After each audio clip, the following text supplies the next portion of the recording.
somebody? Super great. Right. So determine your financial mindset. So I want you to just write down or use your phone, type it or do however you want. The first 3 things that come to your mind when you think of money. And just write them down. What are they?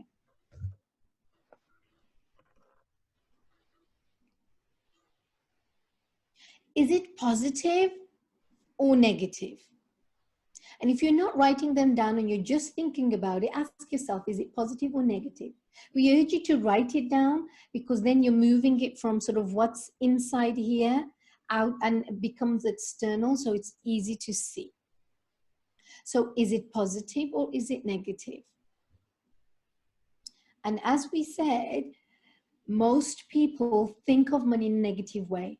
Either it makes them stressed, they think about, I don't have enough, I can't save, they don't earn enough, they've got too much debt, it's really complicated, so on and so forth. These are usually the first things that people think about when it comes to money.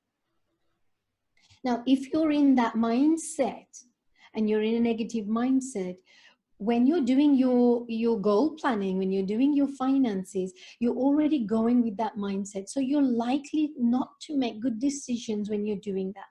You're going to make doing money for you so much harder. So what this step is about is, first of all, getting your mindset to the right frame so doing money becomes easier for you. You have more clarity and it becomes more efficient, and also you can do things much more quicker and you will make better decisions. Why? Because you're not creating stress in your body. So as I said before, some statistics for you. Financial stress can cause your whole cardiovascular system to shut down. Literally, that is a heart attack. The Huffington Post posted that the financial stress is the #1 cause for divorce, and that's globally. So this is the impact it has when you think about money in a negative way. And often we don't ask ourselves that question, what is my financial mindset? Yet it's the basis of everything that becomes you and wealth, because it has that much of an impact. So it's really important that you become very conscious of what your mindset is so you can shift it to a positive one and more of an empowering one. So I gave you one example of changing your mindset. Instead of saying I need to do my finances, instead of saying that, you can say, let's work on our life goals together. So this automatically shifts that mindset.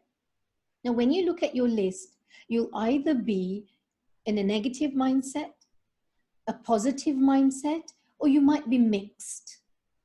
So either way, what you want to do is write a second list where you can change that list and write words that are going to make it more positive or more empowering. And what does that mean? It means when you see these words or sentences, it means that you feel more charged to work on your finances. So for example, it could be things like, I'm thankful for my paycheck right now. So many people are not even having their paycheck right now. And if you're in that position, either yourself or your partner, then, look at what you can be thankful for. You might not be where you want to be financially, but a positive mind frame or a sentence would be, I'm working on where I want to get to. I always have food on the table. Money is a great tool. So whatever, there's thousands of ways you can frame that for yourself. So the second thing now to do is rewrite your list and write down words that will drive you to take action towards your finances.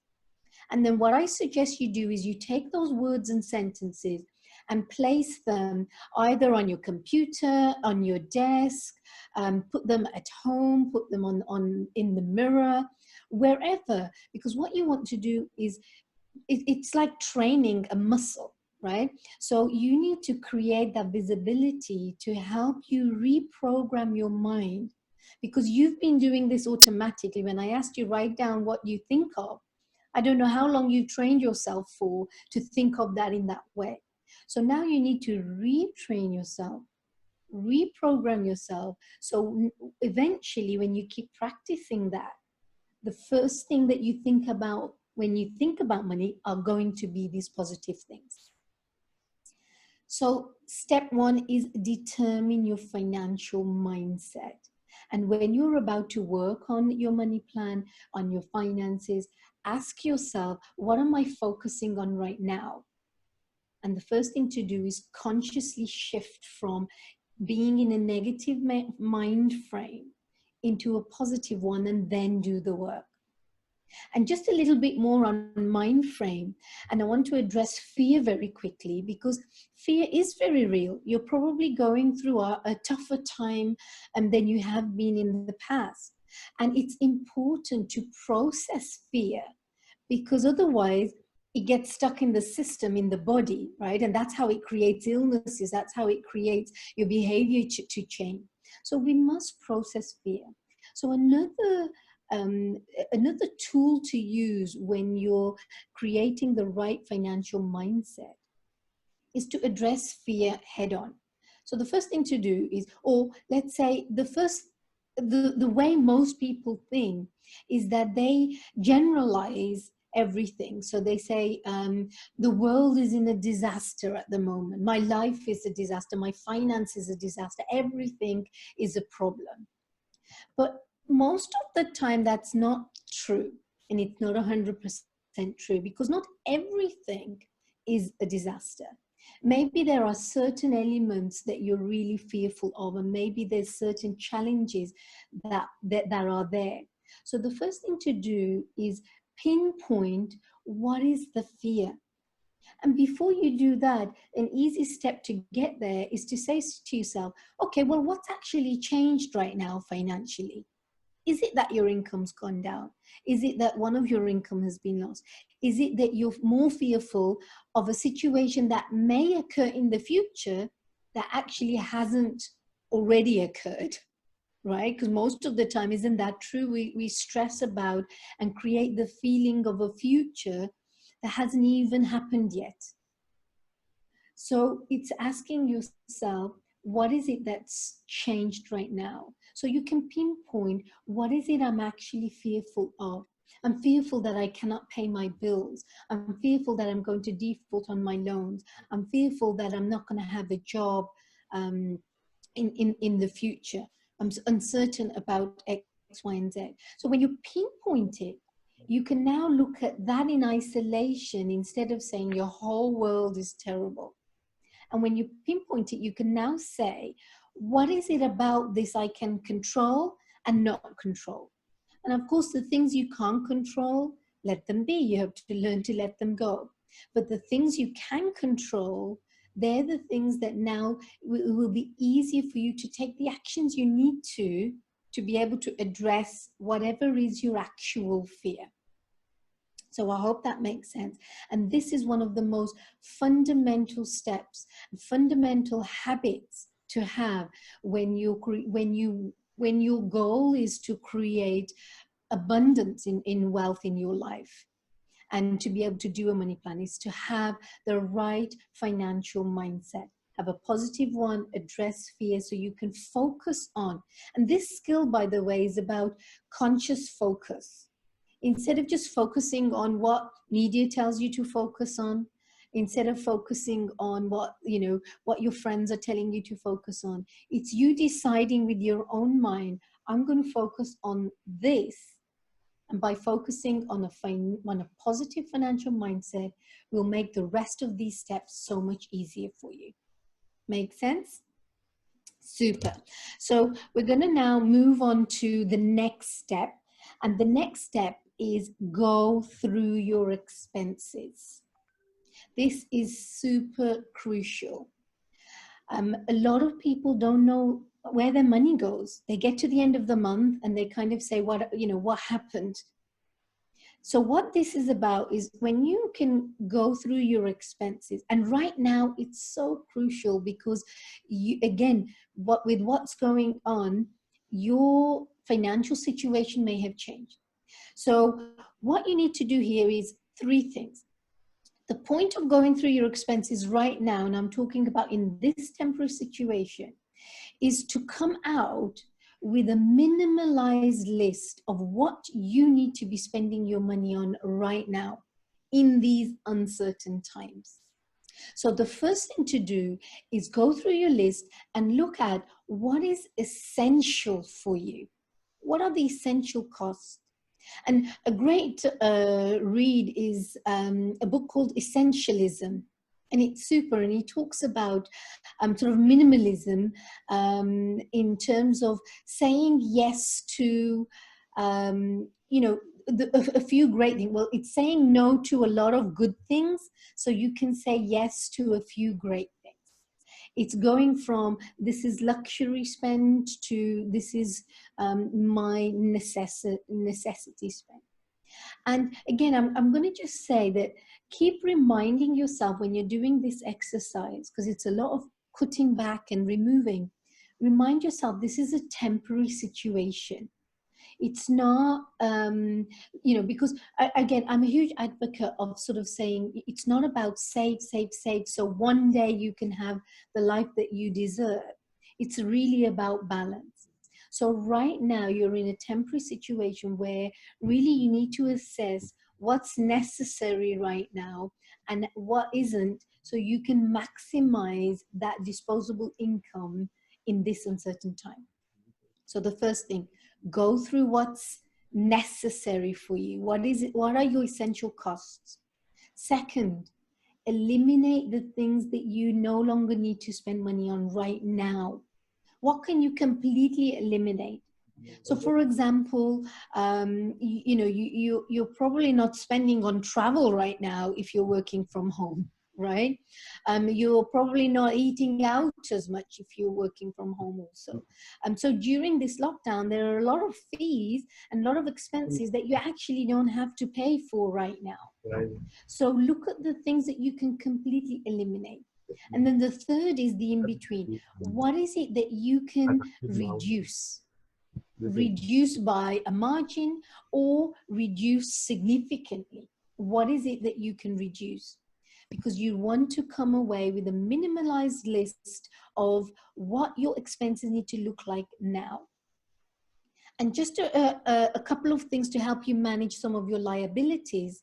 So if you've got a bank loan of any sort, a personal loan, a mortgage loan, wherever it is, whether it's here in the UAE or somewhere else in your home country, then contact your bank, because they're offering a lot of flexibility on your loan repayments right now.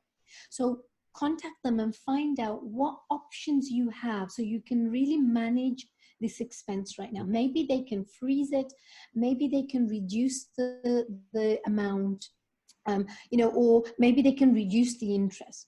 So you've got to ring them and find out what your options are. The same with credit cards. This is sort of bank by bank, really.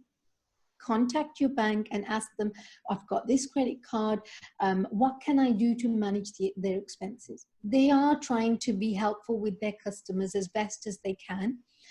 So you've got to ask for what is available to you. Another expense you could try to manage is your rent. If you're paying rent, contact your landlord. They're also trying to be super flexible as well. So maybe they can reduce your monthly rent for now and you can catch it up later. Maybe they're able to freeze some rents for you. You've got to contact them and find out what you can be available for. And the other thing is if you've got children, your school fees, contact the school, see what options you have in terms of this term. See what other options you have. Can they freeze? Some schools are offering some refunds as well. So you've got to find out what options are available to you so you can really manage your expenses. Okay, so that's about managing expenses, and your whole point of it is to come out of this exercise with a minimalized list of what your expenses need to look like.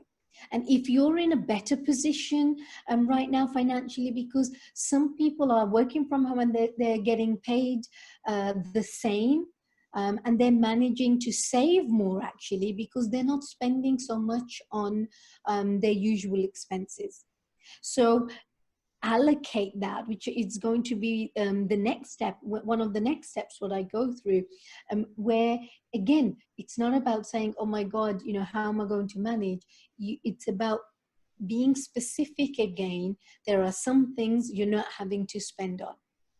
So step 2, go through your expenses. And by the way, right now you should be doing this on a regular basis, on an ongoing basis. This is one of the habits to master for, you know, for doing sort of finances all the time. You should be going through expenses at least every 3 months. Right now, you might be doing it every month, every week, or, you know, just in this space of time. But this should be something you should always know how you spend your money. So you don't get to the end of the month saying what happened. What you do is you start the month saying, this is what's going to happen.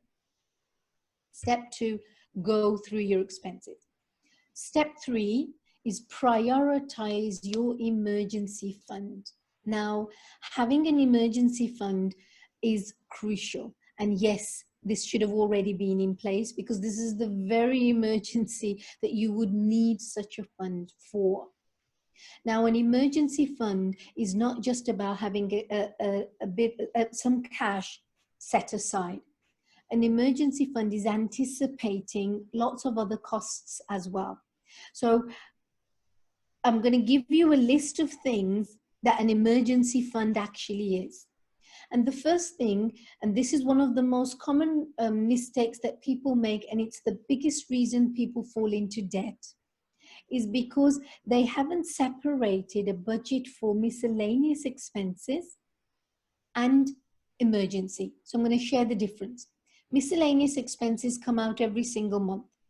They're things like something needs doing on the car, the house, an extra tuition expense came up, something with the kids. So it just comes up every month. And you probably hear yourself say, God, there's something always comes up and everything comes together. So please no longer be surprised that something unexpected comes up.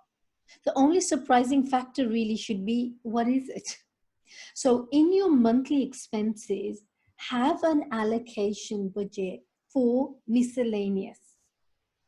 And it's just things that are going to come up in that month. So your emergency fund is separate to that. And your emergency fund is perhaps something you may need to use 2, 3, 4 times in a year. It could be in the sort of the longest time somebody uses an emergency fund is usually a redundancy. So this then means you have an allocation of money that you've built up that's equivalent to at least 3 months of your expenses. An ideal amount is 6 months of your expenses. So that means in case of a crisis like a redundancy or this very crisis that we're in now, a huge reduction in income, you are okay financially. You rely on your emergency fund to top you up. And it gives you 3 months to 6 months to be able to find what could be your next move, to be able to reshape what you need to do next. If you don't have that, that's where that panic and anxiety comes in because you've got nothing to fall back on. So if you have an emergency fund, now is the time to increase what's in there. If you had 3 months, 1 month, 2 months, now start building it back up again. If you don't have an emergency fund, please, please, please prioritize it now. Just like I need to buy food. Place an amount, no matter how minimal it is, place an amount that is allocated just to building up your emergency fund. And what's super important here is to have it in a separate account. So it's not part of your, certainly not part of your miscellaneous, and it's certainly not part of your current account where all the rest of your other bills are coming out. And it's not part of your savings account because remember, emergency fund isn't savings. Again, a big mistake that a lot of people make that could get them sort of frustrated about savings is they have a savings account and they get frustrated because they have to keep using it because something keeps coming up. That's because it's not a savings account. It's probably a miscellaneous account or an emergency fund account, because something will always come up.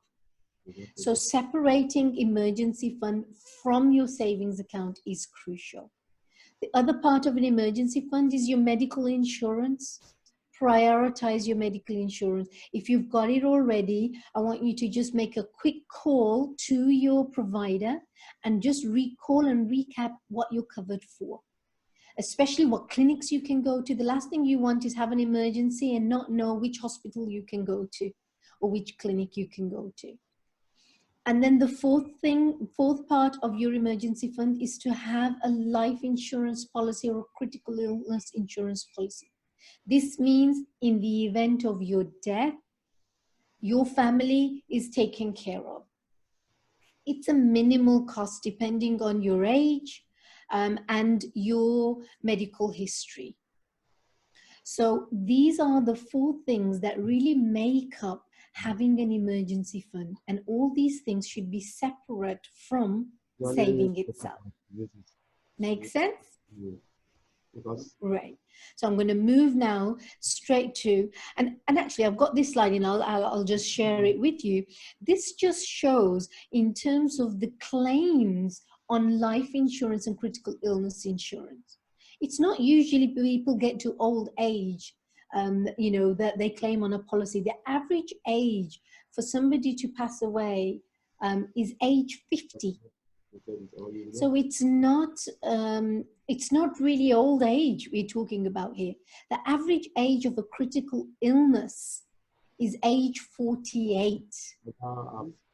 The youngest life cover claim, and these are just actually statistics here in the UAE. The youngest life cover claimant is age 27. So it just goes to show that, you know, having a money plan has the hope that we reach there so we can live the life that you want. But what's crucial for the foundation of that money plan is the anticipation, is if you don't get there or something changes in between. So just make sure. So these are things that once it's done, and you can now focus on growth and life itself.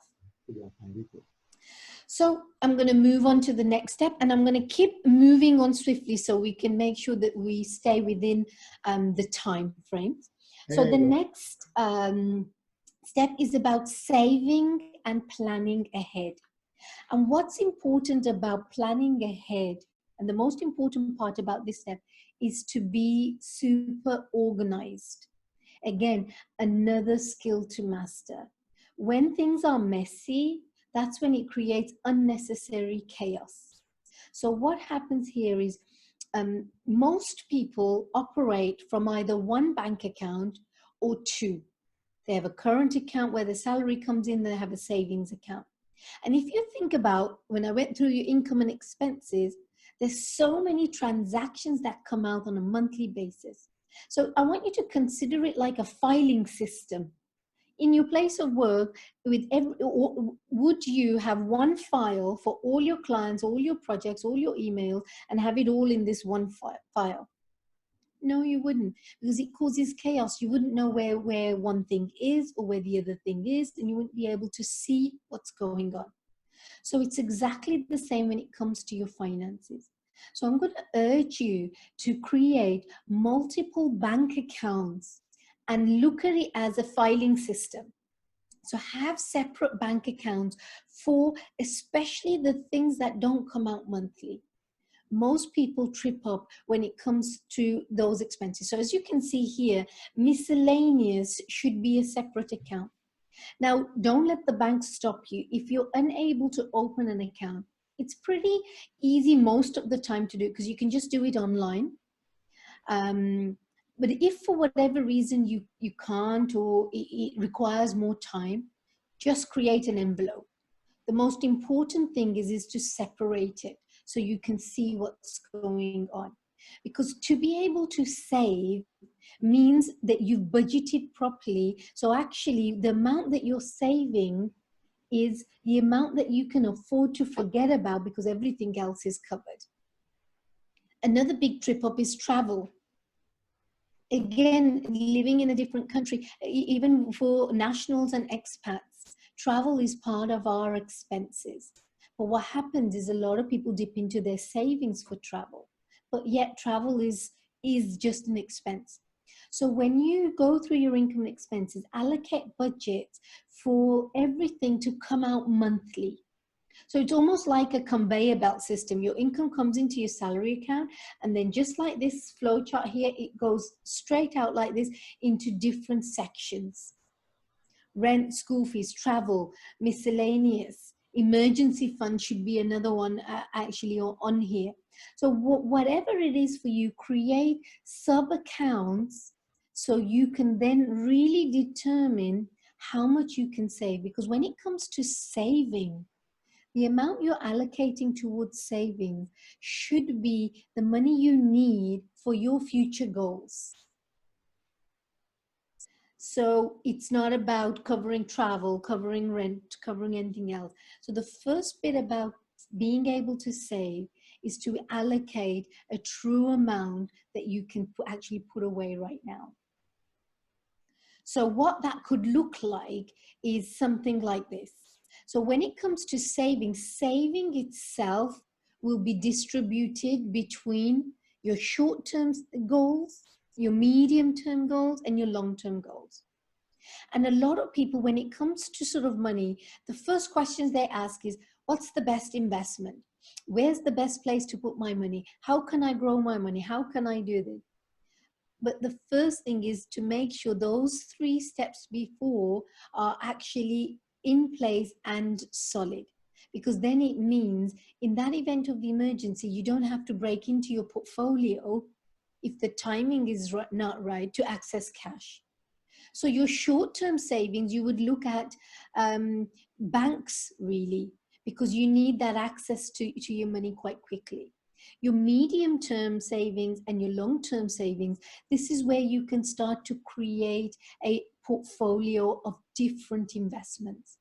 And when it comes to investments, you've heard this advice time and time again, there is no best investment.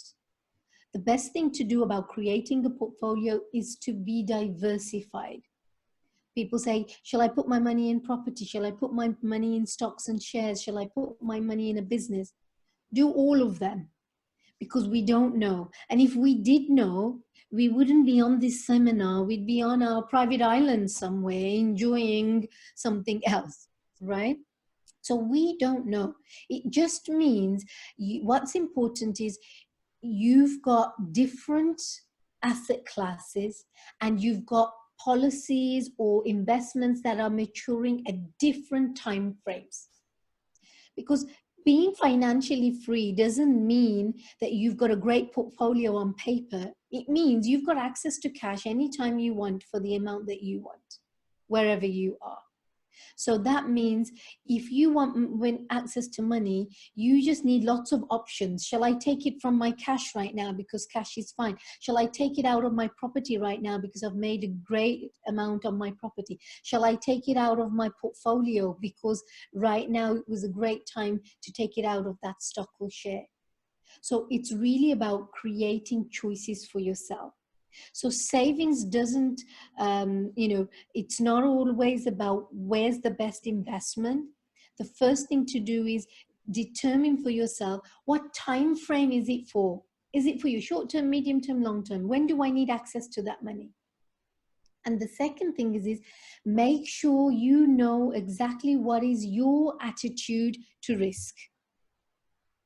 Because some investments are of high risk. It's never about the investment, it's about the choice that you make and where you position that. So that was step 4, which is saving and planning ahead. And really the most crucial part of this is to be organized, is to have a financial filing system. And this, what I'm sharing with you on this screen now, is as complicated as any portfolio can look like. So it's just about allocating, I've got money in this time frame, this time frame, this time frame, and so on and so forth. So as you can see at the bottom here, it's also about having the safety net underneath that's made up of your emergency fund, your life insurance, your medical insurance, your miscellaneous. And that creates an entire platform for what your entire money plan could look like. Now I'm going to move to the final step, which is step 5. And this is going back to mind frame. Step 5 is remembering that being wealthy, and everybody wants to be wealthy, everybody wants to be rich. But I want you to remember being wealthy is not only about money. Money is simply one currency. And I'm sharing with you some other currencies. So money is, your health is another currency. In fact, in my book, one of the chapters is your number one wealth is your health. Wherever you want to go, you have to take your body with you. And there's no point in having all the money in the world when you're sick. So when you look at these relationships also, if you have all the money in the world, you have perfect health, but you have no valued relationships in your life, even the relationship with yourself, then that doesn't still make you wealthy. Just means you've got a lot of money and you have nothing to do with it or nobody to share with it. Your own emotional mind frame, your mental state, this is another huge currency. See, you've probably met a lot of wealthy people, and if not personally, you've met them on social media. You can see that their posts, they've got so much money and they're traveling and they're living the life experiences that look amazing. And then a few months down the line, we see that they've committed suicide. So did that make them wealthy? They had a lot of money, but they were unhappy inside. That actually makes them some of the most poorest people on the planet. And if you've had the privilege to go to third world countries and see people in real poverty, they've got no shoes on their feet, no shirts on their back, yet they're so happy and fulfilled. In my opinion, they are amongst the most richest people on the planet. Because as I said, when you get to the end of this life and you reach your last hour, it's not money that you talk about. It's actually all the other currencies of wealth itself. So I want you to just think about, and especially in times of crisis right now, it's easy to fall into the fear mode, is to come back to the basics and start thinking, what is it that it is in my life right now that makes me feel wealthy? And these are usually things that you're grateful for. So start there, because what happens is the wealthy is actually just a feeling. One of my favorite gurus, Tony Robbins, he says, the ultimate failure is success without fulfillment. The ultimate failure is success without fulfillment. So however much money you have, if you're not fulfilled inside, you'll never be rich, you'll never be wealthy. So the first step to making money is that mind frame, as we went to. Now, part of that mind frame is allowing yourself to feel rich right now, is to feel wealthy right now, because you are. It was your birthright. You came that way. So when you focus on being wealthy, and then when you start working on your budget, going through your expenses, going through your financial filing system, you're doing it from a mind frame of feeling wealthy already. Now imagine how more productive you'll be in doing those exercises than going to it thinking that you're so poor or the world is a disaster. So your mind frame makes a huge difference. And gratitude, I always sort of say, for people, the shortcut to richness is start feeling grateful. So I want you to think about 3 things that make you feel grateful. Something maybe about your health, some material item you have, a relationship that you're grateful for. What is it that makes you feel grateful? And that feeling that you have of gratitude, that's richness, that's wealth. So you want to keep feeling that on a regular basis so you can shift into that mode when you start working on your finances. Another way to feel rich is to give to charity. Now, you don't always have to give money. You can give your time, you can give your resources, you can give your skills. And giving to others is one of the most fulfilling things to do. And right now, there are so many people that need your help. And it could also be just giving help to whether they're a friend or a stranger. And as something as small as opening the door for somebody, smiling to somebody, giving way on Checkside Road if you have the patience to somebody. So these are all ways that contribute to that ultimate feeling of richness and wealth. So quick recap, those were the 5 steps. Number 1, determine your financial mindset. Go through your expenses. Step 3, prioritize your emergency fund and all the things that come within that. Start saving and planning ahead, but be equipped to save before you start. And number 5, remembering being wealthy is not only about money.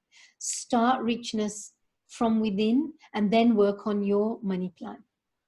So I'm going to leave you with that. Don't wait until you're ready to take action. Instead, take action to be ready.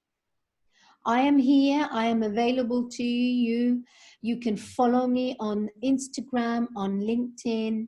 I have a full-blown money course that you can also access. So the details are there. You can always sort of go back to our hosts and get access to that and links to that. So please, I really hope that those 5 steps have been of value to you, and they're things that you can do right now. So if you have any questions, I can see one question, credit card shields to protect employees.